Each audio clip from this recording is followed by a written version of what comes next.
நள்ளிரவில் உணவுகளை தேடி பிடித்து உண்ணும் கலாச்சாரம் சமீபத்தில் அதிகரித்து வரும் நிலையில் இந்த புதிய உணவு முறை குறித்து மக்கள் குரல் பகுதியில் நெல்லை பகுதி மக்கள் தெரிவித்த கருத்துக்களை பார்ப்போம். இப்போ தூக்கமே லேட்டாக தான் தூங்குறோம். இப்போ 1 மணி 2 மணிக்கு தூங்கும்போது சாப்பிட்றது ஒரு 12 மணிக்கு மேலே தான் நம்மளுக்கு சாப்பிட வேண்டிய சூழல் வருது. நள்ளிரவு புரோட்டா, ஃப்ரைட் ரைஸ் இந்த மாதிரி உணவுலாம் சாப்பிட்றாங்க. இது ஜீரணமாகிறது ரொம்ப கஷ்டமாக இருக்குது.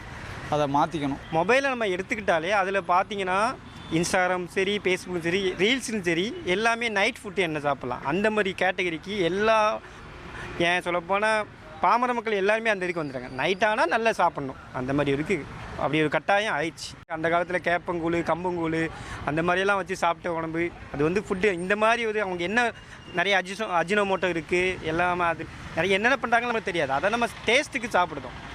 அதனால் மோஸ்ட்லி எல்லாருமே இந்த நைட் உணவு பார்த்து சாப்பிடணும். இரவு நேரத்தில் உண்ணும் உணவு ஒரு 10 மணிக்கு மேலே சாப்பிட்றது புரோட்டாவோ அது இந்த ஃப்ரைட் ரைஸ் அந்த மாதிரி யூஸ் பண்ணுறாங்க.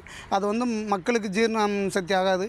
அதனால் இதய நோய் பாதிக்கிற அளவுக்கு கொண்டு போகிற நிலைமை இருக்குது. ஃபாஸ்ட் ஃபுட்டு தான் தேடுறாங்க அதிகமாக. பரோட்டா, நூடுல்ஸு, சிக்கன் ரைஸ் இந்த மாதிரி ஐட்டங்களை அவங்க தேடுறாங்க. அது அவங்க உடலுக்கு தீங்கானது. இப்போ எங்கே பார்த்தாலும் கடைகள் இருக்குது. அவங்களுக்கு தேவைப்பட்ட நேரம் சாப்பிட்றதுனால அந்த உணவு பழக்கம் அவங்களுக்கு அடிமை ஆகிட்டாங்க. என்ன மாதிரியான ஃபுட்டு நைட்டு அதிக அன்டயத்தில் அவங்க சாப்பிட்றது என்ன ஃபுல்லாமே சைனீஸ் ஐட்டம், இந்த சிக்கன் ரைஸு, நூடுல்ஸ் அந்த மாதிரி ஃபுட் ஐட்டம்ஸை அதிகமாக விரும்புகிறாங்க. பிரியாணி இந்த மாதிரி ஃபுட் ஐட்டம்ஸ் உண்மையிலே நம்ம நைட்டு சாப்பிட்றது தவறு. மக்கள் குரல் பகுதியில் நெல்லை மக்கள் தெரிவித்த கருத்துக்களை பார்த்தோம்.